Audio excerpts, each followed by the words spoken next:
आप सबको मेरा प्रणाम। मैं हूं रुद्रशेखर जोशी। केसरी नंदन आध्यात्मिक यूट्यूब चैनल में आप सबका स्वागत है। आज हम इस वीडियो में जानेंगे श्री शिव महिम्न स्तोत्र के 6 से 10 तक श्लोकों का अर्थ। छठा श्लोक है, अजन्मानो लोका किम वय ववन्तोपि जगताम अधिष्ठातारं किं भवविधिरणादृत्य भवति अनीशो वा कुर्यात् भुवन जनने कप परिकरो यतो मंदास्त्वाम प्रत्यमरवर संशयरत इमे। इस श्लोक में केवल शंका ही उपस्थित की है। यह सभी मानव या शरीरधारी लोग क्या बिना जन्म के हैं? कदापि नहीं। क्या इस सृष्टि के निर्माण, पालन और संहार, यह सभी क्रियाएं जो अखंड रूप से हो रही है, क्या यह बिना कर्ता के संभव है? तब स्वयं इसके संदर्भ में तर्क वितर्क करते रहते हैं।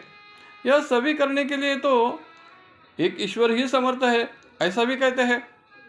14 भुवनों का निर्माण किया है, यह कोई सामान्य व्यक्ति तो कर नहीं सकता। अगर मान लिया इसका कर्ता ईश्वर है, तो उन्होंने 14 भुवन तैयार किए हुए हैं, निर्माण किए हुए हैं, उसके लिए कौन से साधन उपकरण लिए होंगे? क्योंकि बिना साधन तो कोई कार्य होता नहीं। नास्तिक लोग या अपनी ही बुद्धि के अनुसार तर्क वितर्क करने वाले ऐसे सभी व्यक्तियों को श्री पुष्पदंत जी कहते हैं, यह सभी उत्पत्ति, स्थिति, प्रलय या 14 भुवनों का निर्माण जो भी किया है, वह करने में भगवान शंकर जी स्वयं समर्थ है। लेकिन हे शिव जी, क्या करें?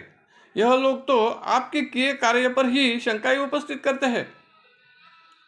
अतः उनके संदर्भ में ज्यादा क्या कहे, वह अभागी और जड़ बुद्धि के हैं। बस इतना ही कहता हूं। 7वां श्लोक है, त्रयी सांख्यम योग पशुपति मतम वैष्णवमिति प्रभिन्ने प्रस्थाने परमिदमनपथ्यमिति च रुचिनां वैचित्र्या द्रुजकुटिल नाना पतजुषाम नृणामेको गम्यस्त्वमसि पैसा मरणव इव। त्रयी यानी 3 वेद, ऋग्वेद, यजुर्वेद, सामवेद, और सांख्य शास्त्र, योग शास्त्र, पाशुपत मत, इन सभी में मत भिन्नता है। जैसे कि भगवान की भक्ति भी भक्ति, कर्म, ज्ञान, योग ऐसे 4 प्रकार से की जाती है। इन सभी में भी मत भिन्नता है। और जो व्यक्ति जिस मार्ग को, पंथ को अपनाता है, वह कहता है हमारा ही पंथ श्रेष्ठ है।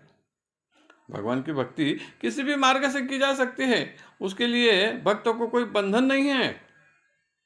जिस व्यक्ति की रुचि जिस मार्ग में हो, वह उसी मार्ग से भगवान की भक्ति कर सकता है। लेकिन यह मार्ग भी बड़े विचित्र है, टेढ़े मेढ़े है। कोई कौन सा भी मार्ग अपनाए, आखिर उस भक्त की भक्ति आपको ही प्राप्त होती है। जैसे कि झरने, नदियाँ टेढ़े मेढ़े रास्ते से बहते बहते सभी आखिर समुद्र में ही सम्मिलित हो जाती है, विलीन हो जाती है। 8वां श्लोक है, मोक्ष खट्वांगम परशुरजिनम भस्म फणिना कपालम चेति यत् तव वर्द तंत्रोपकरणम सुरास्ताम ताम वृद्धिम ददति च भवद्भ्रु प्रणहिताम नहीं स्वात्मा रामम विषय मृगतृष्णा भ्रमयति। अर्थात हे भगवान शिव जी, आपके पास कार्य करने के लिए साधन सामग्री क्या है?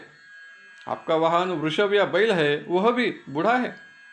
खटिया का एक पहिया ही आपके पास है, फरसा है। वस्त्र के लिए चर्म वस्त्र है और सभी शरीर पर चिता भस्म ही लगाया है, यही आपका वस्त्र है। कमर में, गले में, जटाओं में नाग ही आभूषण के रूप में है और गले में रुंडमाला यानी कपालों की माला है। यह सभी तो आपके पास है, लेकिन इसमें से कोई भी सुखोपभोग की वस्तु नहीं है। आपको वासना रूपे ऐश्वर्य की लालसा, मोह या मृगतृष्णा भ्रमित कर ही नहीं सकती।